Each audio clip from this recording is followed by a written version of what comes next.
नमस्कार दोस्तों, जय हिंद, वंदे मातरम। आप सभी का आपके अपने यूट्यूब चैनल एयरली क्लासेस पर स्वागत है। दोस्तों, ये रहा आज का मोटिवेशन। यूं ही नहीं मिलती राही को मंजिल, यूं ही नहीं मिलती राही को मंजिल, एक जुनून सा दिल में जगाना होता है।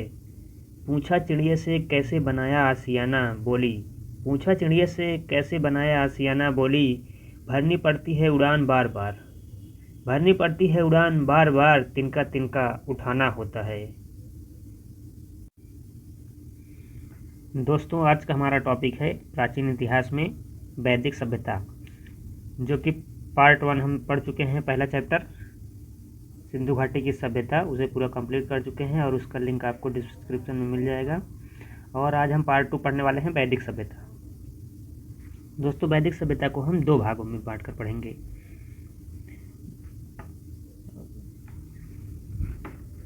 और वैदिक सभ्यता है दोस्तों, इसे हम 2 भागों में बांट कर पढ़ेंगे। इसे भी, यदि आप चैनल के साथ नए जुड़े हैं तो चैनल को सब्सक्राइब कर दीजिए और बेल आइकन जरूर दबाएं, जिससे कि आने वाली हर वीडियो को नोटिफिकेशन आप तक पहुंचता रहे। आइए दोस्तों, हम वीडियो शुरू करते हैं। वैदिक सभ्यता। दोस्तों, वैदिक सभ्यता को हम 2 भागों में बांट कर पढ़ेंगे। जैसे है पूर्व वैदिक काल, जिसे प्री वैदिक पीरियड बोलते हैं। इसका समय है 1500 बीसी से 1000 बीसी के बीच माना जाता है। और दोस्तों, इसमें जो है ऋग्वेद की रचना हुई थी। और दूसरा पार्ट है दोस्तों उत्तर वैदिक काल। उत्तर वैदिक काल जो है इसे पोस्ट वैदिक पीरियड बोलते हैं। और इसका समय जो माना जाता है वह 1000 बीसी से 600 बीसी के बीच माना जाता है। और दोस्तों, इसमें जो है यजुर्वेद, सामवेद और अथर्ववेद की रचना हुई थी। वैदिक सभ्यता का दोस्तों निर्माण जो है आर्यों ने किया। अब आर्य क्या है दोस्तों? आर्य जो है यह भाषा सूचक शब्द है और आर्य का अर्थ होता है श्रेष्ठ या कुलीन। जैसे हिटलर भी दोस्तों अपने आप को श्रेष्ठ मानता था, वह भी अपने आप को आर्य कहता था। अगला है दोस्तों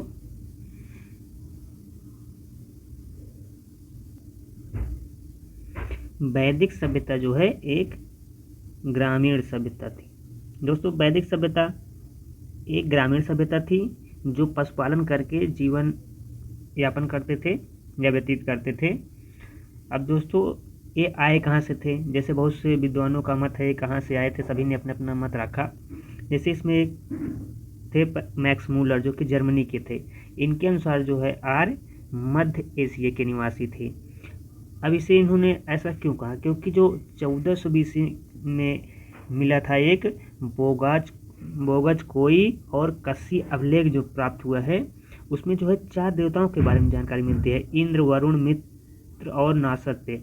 और इसके बारे में भी हमें अभी यहाँ के हमारे देवता भी हैं, तो इसीलिए ऐसा लोगों का मानना है कि ये वहीं से आए थे।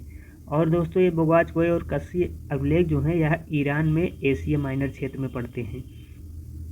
और दोस्तों, हमारे यहाँ के जो बाल गंगाधर तिलक जी हैं, इनका मानना है कि ये जो आर्य थे ये उत्तरी ध्रुव से आए थे। और दयानंद सरस्वती जी का मानना था कि आर्य तिब्बत के निवासी थे। दोस्तों, इसका कोई मुख्य साक्ष्य नहीं मिला है कि यह कहाँ से आए थे। सभी विद्वानों का अपना अलग अलग मत रखे हैं और सभी ने अपने अपने मत को बताया कि ये यहाँ से आए थे, वहाँ से आए थे। दोस्तों, आर्यों की जो भाषा थी वह थी संस्कृत। आर्य समाज जो है वह 5 भागों में विभक्त था। ये देखते हो 5 आर्य समाज जो दोस्तों था वह 5 भागों में विभक्त था। जैसे इसमें है सबसे पहला जो कुल है, सबसे छोटा होता था कुल। उसके बाद दोस्तों कुल का जो मुखिया होता था उसे कुलक कहते थे। उसके बाद था ग्राम, ग्राम का जो मुखिया होता था उसे ग्रामणी बोलते थे। उसके बाद दोस्तों विष का जो मुखिया होता था उसे विस्पति बोलते थे। और दोस्तों फिर अगला होता था, उससे जो बड़ा होता था उसे जन बोलते हैं। जैसे जन का मुखिया होता है जनपति। उसके बाद दोस्तों फिर होता था राष्ट्र, जो कि सबसे बड़ा होता था और इसका मुखिया जो होता था वह होता था राजा।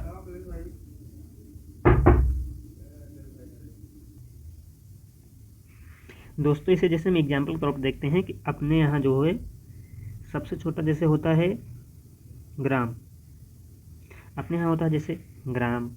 उसके बाद उससे बड़ा होता है आ गया तहसील, फिर जिला, फिर राज्य, फिर उसके बाद जो है एक पूरा राष्ट्र बन जाता है। जैसे अपने यहाँ सबका राजा जो है अभी माना जाएगा राष्ट्रपति जी या प्रधानमंत्री जी माने जाते हैं सबसे बड़े, उसी प्रकार यहाँ भी होता था।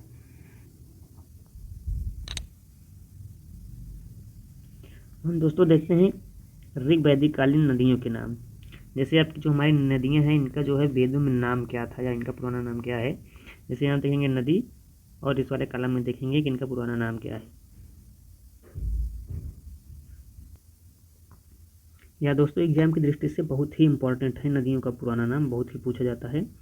दोस्तों आइए देखते हैं। जैसे है पहली नदी सबसे काबुल नदी, इसका पुराना नाम कुबा था। उसके बाद है दोस्तों सिंधु नदी। सिंधु नदी का पुराना नाम जो था इसे सिंध या हिरथ कहा जाता था। और दोस्तों झेलम नदी, झेलम नदी का पुराना नाम है बितस्ता। उसके बाद दोस्तों स्वात, स्वात का जो पुराना नाम है उसे सुवस्तु कहते थे। अगला दोस्तों चिनाब नदी, चिनाब नदी का पुराना नाम अस्किनी था। उसके बाद दोस्तों गंडक नदी, गंडक का पुराना नाम सदा नीरा है। उसके बाद दोस्तों घग्गर नदी, जिसे द्वसदती पुराना नाम है इसका। और दोस्तों यही घग्गर नदी जो है अयोध्या में पहुंचकर यह सरयू नदी बन जाती है, और अयोध्या जो है सरयू नदी के तट पर स्थित है। अगला दोस्तों रावी, रावी का पुराना नाम परूसड़ी है। अगला दोस्तों गोमती, लखनऊ शहर गोमती नदी के ही तट पर स्थित है, और इसका पुराना नाम दोस्तों गोमल था। अगला है दोस्तों ब्यास नदी, ब्यास का पुराना नाम बिपाशा था। अब देखेंगे दोस्तों ऋग वैदिक कालीन समाज की विशेषताएं क्या है। जैसे इसका दोस्तों ऋग्वेद में जो आर्यों का समाज था, यह समाज पितृ सत्तात्मक था, और हड़प्पा सभ्यता में मातृ सत्तात्मक था। इनकी दोस्तों भाषा संस्कृत थी। इनके जो प्रमुख देवता थे वो थे इंद्र, और उत्तर वैदिक काल के जो प्रमुख देवता हैं, अभी आगे उत्तर वैदिक काल पढ़ेंगे, इसके जो है प्रजापति थे। और ये भक्षी कैसे थे, यह शाकाहारी और मांसाहारी दोनों के थे। दोनों प्रवृत्ति के लोग इसमें रहते थे, शाकाहारी थे और मांसाहारी भी थे। और दोस्तों ऋग्वेद में जो आर्य थे इनको जो है गाय को जो है अघन्य कहा गया है। इसका अर्थ होता है जो दोस्तों जिसकी हत्या न की जाए। और दोस्तों ये लोग जो है इनके समय में मरुस्थल को धन्य कहा जाता था, और समुद्र को पारावत कहा जाता था। और दोस्तों जेव को आर्य जो है ये बोलते थे। अगला है दोस्तों ऋग्वेद में। देखते हैं दोस्तों कि ऋग्वेद में किसका जो है कितनी बार प्रयोग हुआ है। जैसे ऋग्वेद में दोस्तों इंद्र देवता है, इंद्र का प्रयोग जो है दोस्तों इंद्र का प्रयोग 250 बार हुआ है। इंद्र के मंत्रों का प्रयोग दोस्तों 250 बार किया गया है। और अग्नि का 200 बार प्रयोग मिलता है ऋग्वेद में। और दोस्तों विष्णु का जो है 100 बार मिलता है। उसके बाद दोस्तों शिव का सिर्फ 3 बार मिलता है। और दोस्तों जो सिंधु नदी है इसका प्रयोग जो है 55 बार मिलता है। और दोस्तों इनकी मुख्य जो महत्वपूर्ण नदी थी वह थी सिंधु। और दोस्तों सिंधु को हृदयवी भी कहा जाता था। लेकिन दोस्तों इनकी जो सबसे पवित्र नदी है वह नदी थी सरस्वती। दोस्तों यमुना नदी का 3 बार प्रयोग मिलता है। और गंगा नदी जो है इसका सिर्फ 1 बार प्रयोग मिलता है ऋग्वेद में। और दोस्तों सरस्वती नदी जो थी इसका प्रयोग 50 बार, जो कि इनकी सबसे पवित्र नदी थी। लेकिन सबसे महत्वपूर्ण नदी जो थी यह थी सिंधु नदी। वैदिक साहित्य में दोस्तों उपनिषद, इसे वेदांत भी कहते हैं। और दोस्तों उपनिषदों की संख्या 108 थी, जिसमें दोस्तों 4 जो सिर्फ गद्य में थे, और इन चारों का नाम है कठ, ईश, श्वेताश्वर और मैत्रेयी।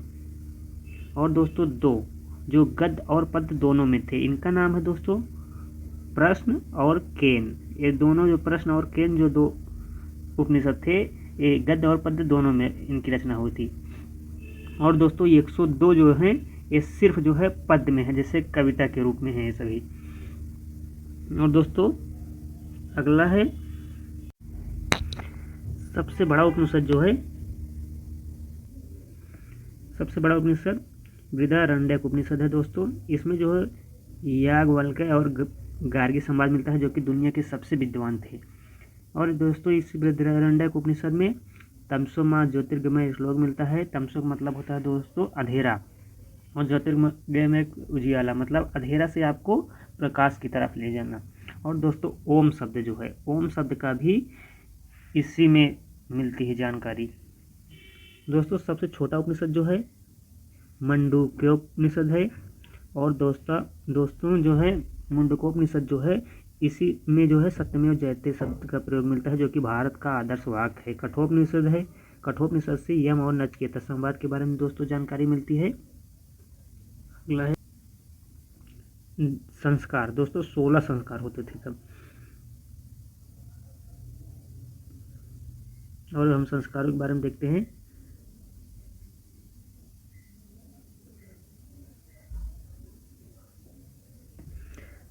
गर्भाधान संस्कार। दोस्तों स्त्री और पुरुष संबंध के बारे में वंश वृद्धि हेतु यह संस्कार होता था।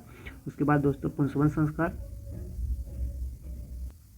उत्तम संतान जो है प्राप्ति के लिए यह संस्कार होता था। उसके बाद दोस्तों जातकर्म संस्कार, या इसमें जो है बच्चे के जन्म के समय शहद और घी चटाया जाता था। उसके बाद दोस्तों नामकरण संस्कार, जो कि इसमें नामकरण होता था।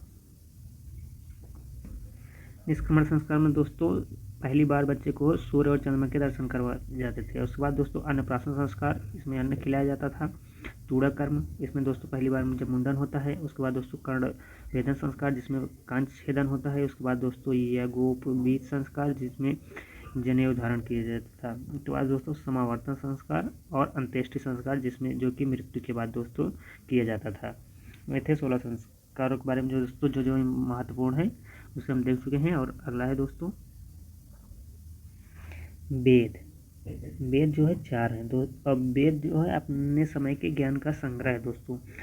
वेद अपौरुषेय हैं दोस्तों। वेदों की रचना नहीं हुई, इनका संकलन किया गया है। और दोस्तों इनका संकलन जो है महर्षि जो है कृष्ण द्वैपायन वेद व्यास जी ने किया था। अगला है दोस्तों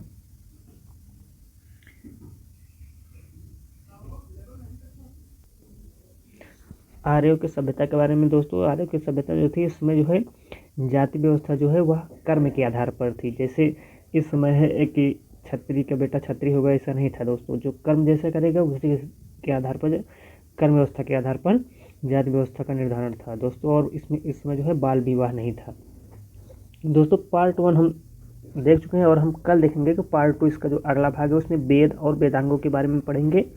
दोस्तों आप वीडियो को शेयर कर दीजिए जिससे और लोगों तक पहुंच जाए। और यदि आप चैनल के साथ नए जुड़े हैं तो चैनल को लाइक शेयर और सब्सक्राइब जरूर करें। जय हिंद, वंदे मातरम।